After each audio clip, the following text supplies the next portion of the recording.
क्या वाकई team India के भीतर गौतम गंभीर और रोहित विराट के बीच किसी तरह का तनाव चल रहा है? क्या रोहित शर्मा और विराट कोहली का रिश्ता गंभीर के साथ अब सिर्फ औपचारिकता तक सीमित रह गया है? सोशल मीडिया पर लगातार ये चर्चा है कि टीम में दो अलग अलग खेमे बन चुके हैं। एक तरफ गंभीर का ग्रुप और दूसरी तरफ रोहित विराट जैसा सीनियर कोर। लोग यहाँ तक पूछने लगे हैं कि विराट के शतक के बाद रोहित की प्रतिक्रिया नाराजगी थी या किसी सवाल का अप्रत्यक्ष जवाब, और क्या विराट कोहली ने पोस्ट मैच में जो बातें कही वो इस ओर इशारा करती हैं कि हम खेलते हैं, आप मीटिंग करते रहिए। क्या पिछले मैच में दोनों दिग्गज ये दिखाना चाह रहे थे कि उन पर सवाल उठाना बंद किया जाए? एक तरफ पूरा सिस्टम और दूसरी तरफ सिर्फ वो दोनों।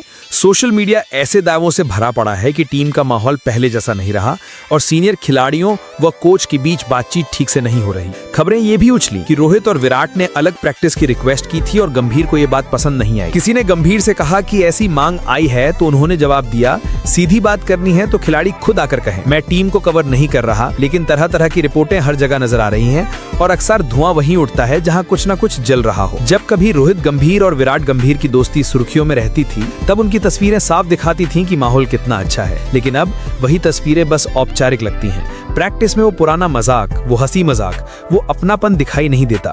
शायद इसीलिए अफवाहें उठ रही हैं। एक बड़ा फैन बेस ये मान रहा है कि गंभीर ने टीम में बहुत बदलाव कर दिए और रोहित विराट को वो सम्मान नहीं मिला जिसके वे हकदार थे, जबकि उन्होंने कुछ गलत नहीं किया था। वर्ल्ड कप जीता, चैंपियंस ट्रॉफी जीती। इतने बड़े खिलाड़ी ज्यादा रिस्पेक्ट डिजर्व करते हैं। लोग गंभीर के दौर को ग्रेग चैपल के समय से तुलना कर रहे हैं। प्रैक्टिस सेशन वाली सारी बातें, पुरानी तस्वीरें, हालिया बॉडी लैंग्वेज, इन सब का हवाला दिया जा रहा है। सवाल ये भी है कि आखिर रोहित शर्मा को ओडीआई कप्तानी से हटाया क्यों गया? आज तक इसका कोई ठोस कारण सामने नहीं आया। अगर रोहित खेल रहे थे तो कप्तान भी वही होने चाहिए थे, और आखिरी मैच में जब स्थिति कठिन हुई तो मैदान पर फैसले वही लेते दिखाई दिए। रिपोर्ट्स तो ये भी कहती हैं कि गंभीर राजकोट पहले पहुंचे थे और रोहित विराट प्रैक्टिस में उनके पास नजर नहीं आए। क्या ये सब भारतीय क्रिकेट को नुकसान पहुंचा रहा है? अगर करके बयान कई बार सवाल खड़े कर चुके हैं। जैसे उन्होंने कहा कि रोहित और विराट दोनों 2027 वर्ल्ड कप के लिए कमिटेड नहीं है।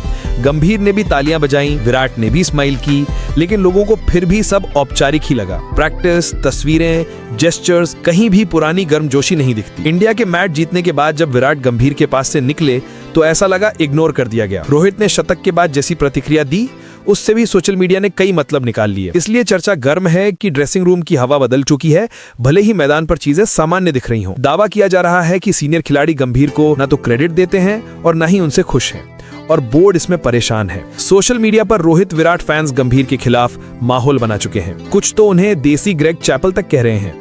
बात ये भी सामने आ रही है कि अगरकर और कुछ खिलाड़ियों के बीच भी बातचीत सहज नहीं है। अब कोहली और गंभीर के बीच भी वही दूरी दिख रही है। कहा जा रहा है कि एक मीटिंग में खिलाड़ियों का कहना था कि हम तो खेलने आए हैं, आप मीटिंग करते रहिए। बीसीसीआई को ये सब जल्द संभालना होगा, वरना 2027 वर्ल्ड कप से पहले बड़ा फेरबदल हो सकता है। गंभीर एरा में अभी तक सब कुछ सही नहीं लग रहा। गंभीर को खुद को साबित करना होगा। वो चाहे कह लें कि एशिया कप और चैंपियंस ट्रॉफी जिता दी, लेकिन एशिया कप में विपक्ष कौन कौन था सब जानते हैं।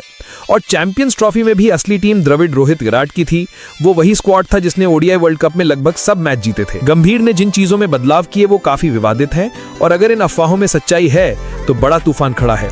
बीसीसीआई को सोचना होगा कि अगर रोहित और विराट खेल रहे हैं तो उन्हें पूरा सम्मान और जिम्मेदारी के साथ खिलाया जाए। वो तजुर्बे से जीत दिलाते आए हैं और आगे भी दिलाएंगे।